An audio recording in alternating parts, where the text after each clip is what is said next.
Welcome to Smack Talk. Link down below in the description box as always to credit WWE for piecing this article together for me. So we did have the match between Tiffany Stratton and Bianca Belair. It was a nice little wonderful match between two amazing athletes. Bianca Belair picked up the win to move on to the semifinals of the Queen of the Ring match. There were rumors, because of the Jade Cargill video with Tiffy Stratton on Instagram, that this match was pulled from SmackDown, but clearly it wasn't because, well, it happened. And not only did it not get pulled, but it didn't seem like there was anything weird with Jade Cargill when Tiffy was mentioned, or Bianca Belair, like when Tiffy was coming down to the ring. There didn't seem to be like any animosity or anything like that, or it could just be professionalism, or they just simply didn't care, about the quick little comment that was made in that video that she quickly took down, that I've already made a video on. I don't want to keep going on about it. So, like I said, Bianca Belair won. Afterwards, the EST was in the ring with Kathy Kelly, talking about her knee, but she's okay. She's good. Backstage, Byron with Jade Cargill. Nia Jax is just in her way. But Bianca says maybe next week she'll be across from the ring from her. So I probably lost you there. I'm sorry. I'm really tired. I was out in the sun for a while. So Byron Saxton was talking to Jade Cargill about Nia Jax. But then Bianca came backstage to greet her tag team partner and said, hey, who knows? Maybe next week it'll be the two of us, right? Going on to win the Queen of the Ring tournament. Backstage, Tama Tonga was clearly not having his tetanus shot renewed as of late, was grunting like a rabid beast. Heyman asks if Solo spoke to Roman, and Solo said, I always talk to Roman. Always. That's not quite how he sounds, but okay. Backstage with LA Knight, with Kathy Kelly talking about the King of the Ring and facing Tama Tonga. Carmelo Hayes then comes in, and LA Knight says, go play somewhere else, I'm busy. It was a nice little, quick little promo. It's kind of cool. Tama Tonga versus LA Knight. Distractions from the bloodline. LA Knight turns his back too many times. It was kind of dumb, and it cost him the match. It was dumb. Tama Tonga picks up the win. So for me, it was just stupid because it wasn't really believable that you would actually have that situation happen. I would never turn my back like that. I know it's scripted. I know that. Thank you very much. I'm just saying I'm not buying it. Then Carmelo Hayes runs into LA Knight backstage. I just find Carmelo Hayes annoying when he does this whole, hey, H-I-M. Whatever. Who cares what I think? Logan Paul and Cody Rhodes. 92 War Games 32 years ago to the day as of the making of that show in that very ring. He knows that because he's a fan.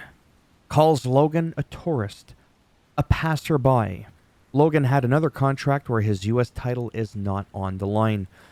You can watch the whole thing, the 14 minute, 46 seconds here. I like Logan Paul, and, I don't know how long he's going to be around for.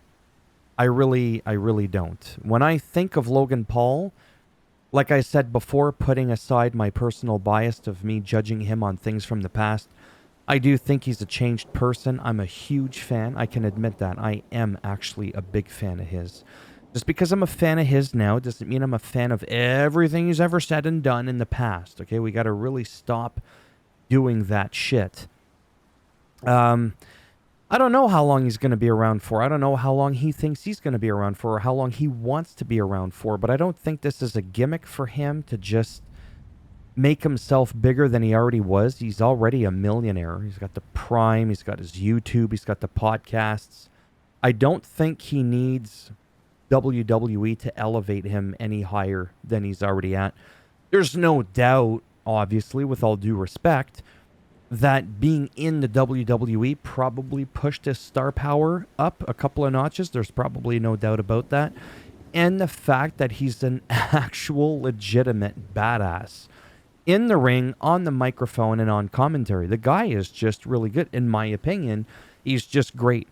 I mean, I'm very envious of everything but his hair. I'm very content with the lack of hair that I have. So yeah, it was just, it was pretty cool.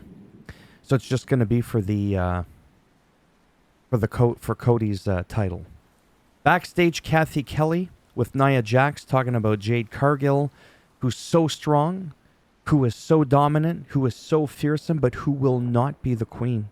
That's what she said. So Nia Jax versus Jade Cargill was going to be a decent match, but then, as you could see here, Nia got a chair, and then Jade took it, bonked Nia in the head, and she got disqualified. It's like, really? It could have been such a better match. Could have gone somewhere, but it didn't really go where I wanted. Whatever. DIY defeats Legato del Fantasma with A-Town Down champs on commentary. This I very much appreciated. Nice little match, but distract. Despite the distractions, DIY still picked up the win. Byron Saxton backstage with AJ Styles. Where does he go from here? And he says he's going to go to Nick Aldis's office next week, and he's going to figure that out as to where he's going to go from there. Randy Orton comes out, signs an autograph, couple of fist bumps, faces him, Carmelo Hayes. Orton wins the match. Kathy Kelly interview with Orton in the ring, but the bloodline immediately comes out, and then Randy Orton starts foaming at the mouth, salivating. No, for real, check it out. For a minute and a half. Tells them, you know what? Have you forgotten who I am, bitch? And, yeah. And nothing happened. Nothing happened. I was kind of hoping something was going to happen, but nothing happened. That they were going to get in, then Kevin Owens is going to come out and help Randy, blah, blah, blah. That did not happen. And then quickly backstage again before the match, Byron Saxton with Bayley were chit-chatting really quick. And then Chelsea and Piper. I almost called her Chelsea Piper. My goodness. Chelsea and Piper were there. And Bayley says, ha, I'll see you next week. I don't know to who she was saying that to. Like to which one specifically. But it looks like we'll have a match between Bayley and either Piper or Chelsea. And that's pretty much it. That's all that happened in under 8 minutes. Thumbs up as always if you liked the video. It does greatly help support that channel with the algorithm and trying to make me more relevant in the search results when people are looking shit up on the internet. And if you didn't like the video, go ahead. Give it a thumbs down. I'll bend it in half, twist it, break it off inside of your ass, and I'll also make sure that your hair grows upside down. Only on your face and not your head. Or maybe you'll wake up and you'll be grunting like Tamatanga. That was some fucking funny shit. I'm not gonna lie. That really had me laughing, like out loud, like I couldn't contain myself. I had tears in my eyes. That's enough for this video. It's going to be 20 minutes long. If you want to subscribe, great. If not, exactly. You know the drill. Thank you for stopping by anyways. Take care, and maybe, if I'm lucky, I'll see some of you in the next one. Bye for now.